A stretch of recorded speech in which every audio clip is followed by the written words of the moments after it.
Yeah, I agree. 12 hours is a significant time for a battle.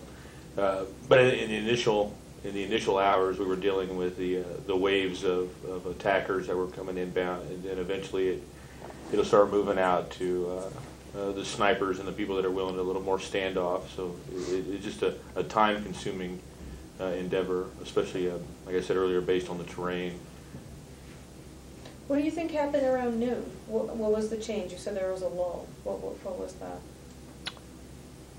I think the initial wave, I think we affected most of the initial wave.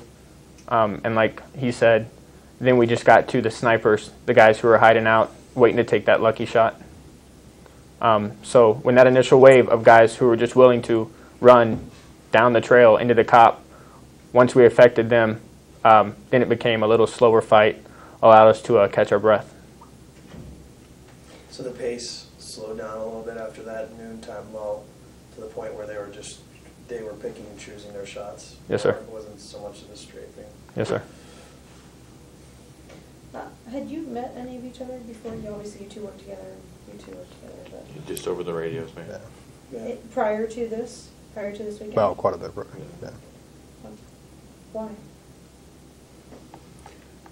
We were conducting an operation farther north of their location, and several times a day we transitioned their airspace. And whenever they had points of interest that they needed to look at, time permitting, we always stopped by and tried to assist them best we could. You talked about losing your assets. What did you lose personally?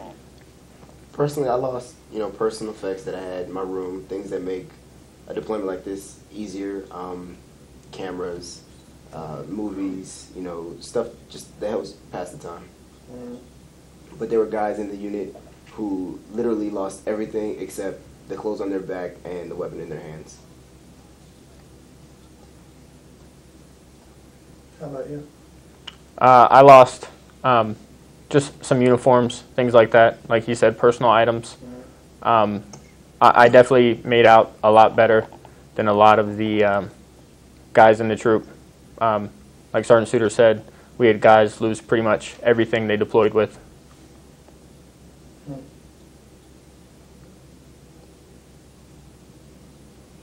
What did you do initially after the firefight had ended? What was the first thing you did? Sorry. When the firefight ended, I basically took time to catch my breath. Still staying alert, just in case it wasn't quite over.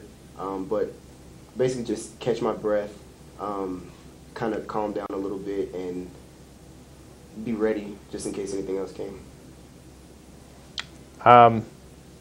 A lot of us, including myself, kind of just went around and checked on everyone, see how everyone was doing. After something like that, you just want to make sure guys' heads are in the right place, everyone's doing okay. So just went around, just saw how everyone was doing, made sure everyone had everything they needed. And how are the men after that? I mean, I can imagine after 12 hours you would be fatigued and rattled, but how were they? About as can be expected. They were focused, kind of kept their head down, still mission first. I think everyone just wanted to make sure that everyone was safe and make it through the day before we really looked up. That was around what time? I'm sorry? Around what time were you able to sort of start checking and walking around? After when we had that lull, after about noon, then guys were able to start going around, seeing how everyone was doing. But the fight didn't end until about 6 p.m.? Yes, sir. But like I said, it had died down enough to where guys could start taking care of other guys. The guys on the ground just did a phenomenal job of really looking after one another. I mean, you really saw the true spirit of the American soldier on Saturday. I think the best moment that told me, what grade of a unit I was in, what grade of guys I was working with, was when everyone basically came together and in the mix of it all, they were donating blood for the wounded that we had. They all pulled together to make sure we can pull our battle buddies out of this. What time would they start giving blood to each other? I don't know the exact time. I would say probably around 1400 was when I noticed people giving blood who could. What was your take? Did you think that there was a lull? Could you notice one, or were you still engaged heavily?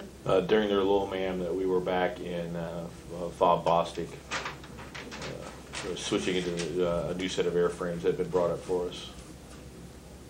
And then you went back at one time? I would have to check my notes, ma'am, but shortly after we... I'm not doing a TikTok. After we'd gotten the new aircraft is when we had set up a new plan to start moving troops out of Bostic to OP Fritchie, just south of the location. And so at that time is when we started doing that. Yeah, that was before sundown, right? Yes, ma'am. Well, I'm just wondering, what was your impression of the fight, and the amount of contact from when you initially arrived around 7-ish a.m. to, I don't know, 1500, 1600? In the morning, it was significant. I've not seen that level of fighting in quite a while. And then by the afternoon, we were more focused on the bringing in the aircraft, the UH-60s in with the next loads of passengers. So we were kind of focused at that point on Fritchie, and then in between loads is when we'd start working for Keating again. And that's the time that we started identifying some of the larger guns. We had some cloud cover move in, so at that point in time we was able to start seeing some of the larger muzzle flashes that were a little higher in the mountains. And so between turns is when we started to eliminate the larger weapons. Medevac didn't get in there until around 9 o'clock, right? That's correct. 9 p.m. So what was happening that was making it so challenging for Medevac to land?